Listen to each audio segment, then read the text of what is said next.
कर्नाटक में मुस्लिमों को मिलेगा आरक्षण, नौकरी और शैक्षणिक संस्थानों में मिलेगा आरक्षण। ये इस वक्त की बड़ी खबर।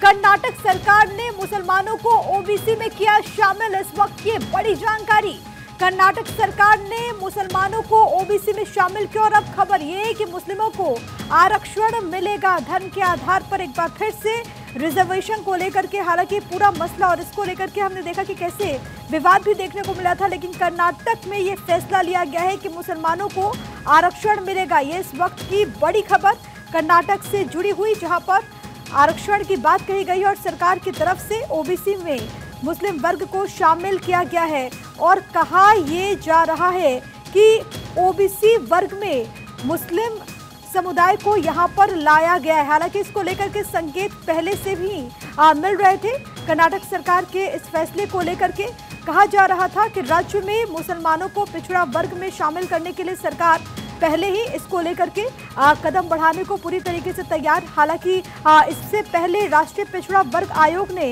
इस फैसले पर आपत्ति जाहिर की थी, लेकिन अब जो बड़ी खबर है वो ये कि सरकार ने अहम फैसला ले लिया है। नौकरी और शैक्षणिक संस्थानों में अब कर्नाटक में मुसलमानों को रिजर्वेशन मिलेगा। तो इस वक्त की बड़ी खबर आपको ये बताते चले कि मुस्लिम वर्ग की सभी जातियों को शैक्षिक और सामाजिक तौर पर पिछड़ा माना गया है कर्नाटक में, और इसी वजह से ओबीसी में उनको शामिल करने का फैसला लिया गया। और धर्म के आधार पर एक बार फिर से रिजर्वेशन को लेकर के जाहिर है कि अब सियासत भी गर्म होगी। इसको लेकर के अब आगे क्या कुछ कहा जाता है बीजेपी की तरफ से वो देखना होगा, लेकिन आपको ये बताते चले कि पिछड़ा आयोग ने इसको लेकर के आपत्ति भी जाहिर की थी और ये कहा कि मजहब के आधार पर रिजर्वेशन नहीं होना चाहिए। ये सामाजिक न्याय के खिलाफ है, क्योंकि रिजर्वेशन की जो प्रक्रिया है ये उन लोगों के लिए है कि जो सामाजिक तौर पर पिछड़े हैं, लेकिन यहाँ पर मुसलमानों को भी अब आरक्षण मिलेगा। ये फैसला लिया गया है।